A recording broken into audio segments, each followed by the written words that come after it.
hii mambo ya kulipa pesa hasa school fees kupitia e-citizen, passport, ID, hata kulipa title deed expenses na zile zingine, tumesema itumie channel moja kupitia kwa rais through the e-citizen. And the only way to develop this country is the fight against corruption. Na vile nimesema ya pili, hatuwezi kuwa ya kwamba kila kitu mahakama inasimamisha.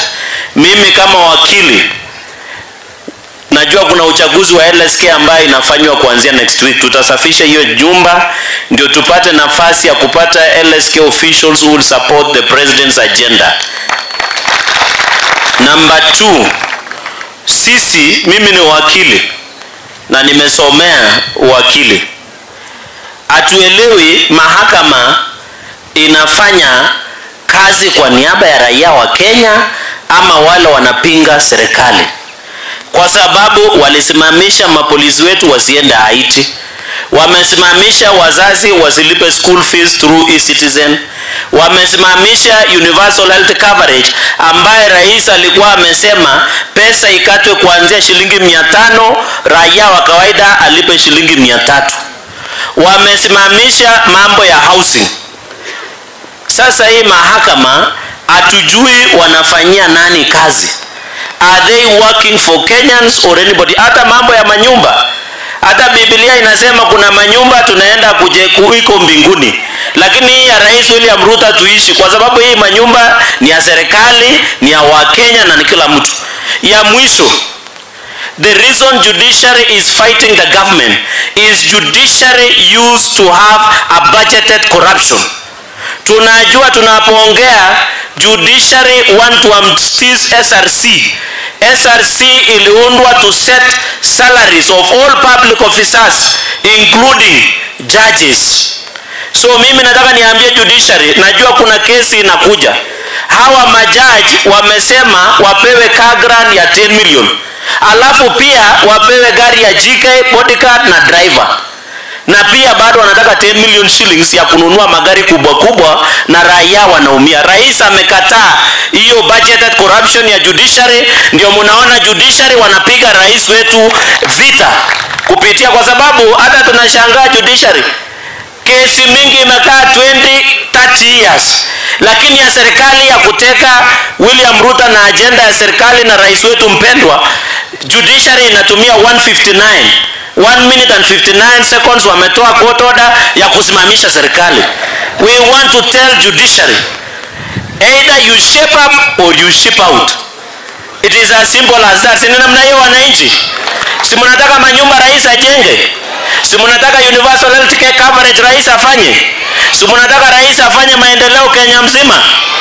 Sasa hii judiciary wanafanyia nini? Na wakiendelea kucheza ile 23 billion ambaye tunawapea kama bunge, tutakata nusu tuwapatie basari hawa watoto wetu, tuweke mahospitali, tupatie counties ndio tuende mbele. Sina namna hiyo. So we want to tell judiciary finally, the president was fighting corruption, something called conflict of interest. SRC wanaenda kotini, ni judges wamewachukua SRC kotini. Na ni judges ndio watasikiza hiyo kesi kuhusu magari yao ya 10 million per judge ya Prado. Sisi tunataka tuulize, is that not corruption through conflict of interest by listening on your own case? And therefore, as government, sisi kama bunge tukifungua next week, tutaketi, tunataka kila mtu afanye kazi yake, tupatie nafasi rais afanye kazi yake, ndio wananchi, so that we fight corruption and fix this country. Leader can come out and condemn the judiciary after the clash they have seen between the president and the judiciary, rather than to find a resolution on how to solve this problem. Senator Cheragei is telling us that they are the ones to decide. There is no time for judiciary to be listened to. There is no time for Kenyans to be listened to. That is what Senator cheragei is trying to tell us in social media platform. And in this analysis, we want to find out, why is Senator Cheragei is now bitter, anger, and no longer tolerating the judiciary decision. Because I mean, these are all Kenyans, and Kenyans is our country, which is now being governed by constitution. And if you are being governed by constitution, why are other leaders standing against the constitution after the judiciary or the Supreme Court have made appropriate resolution on their remarks? Welcome to our YouTube channel, Zion Kenya TV. Ladies and gentlemen, thank you very much for supporting this channel. And if this might be your first time watching me at Zion Kenya TV YouTube channel, kindly take a 1 second and do me a favor. Click that subscription button and subscribe to our channel. After you've subscribed, watch our videos, like, share, and give us your opinion. Let's proceed. LSK official who will support the president agenda is being targeted and being embraced. That is the cheragei remark. But Ruto's point man, cheragei, toughly issuing a very strong warning to the judiciary for stopping the president's agenda, which is not bad, because those who are in power always utilize power properly. But there's time for everything that we forget. There's time for you to speak, there's time for bath, there's time to enjoy, there's time. I don't want to mention all of them. What our main concern is that why is cheragei issuing a threat to the judiciary from that clip I've just displayed? Number one, in fact, you have exposed about 23 billion which always being offered to the judiciary. Number two, cheragei knows that there is corruption in judiciary. They are trying to expose whatever the last government was doing, making Kenyans to suffer on the issue of corruption. By they have said it very well that the government used to cater for corruption bills by making Kenyans to pay taxes, in that if the government want their interest to be passed in the country, in the Republic of Kenya, then the judiciary will automatically pass it, whether they like it or not. But now cheragei is saying they want to force everything by condemning the judiciary, because the president have stopped them not to have corruption deal under the corruption deal between the judiciary and the government. That is what cheragei is saying, which is not bad.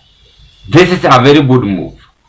As much as president is trying to seal the corruption's loopholes, but why do you think cheragei is now exposing this and coming out? Our leader speaking that way, rather than to find a resolution. By the way, there are some mistakes that we do, and if the Supreme Court have cancelled whatever the president have said, not that wako na madharau kwa rais, hapana, ni wao pia wanafuata sheria.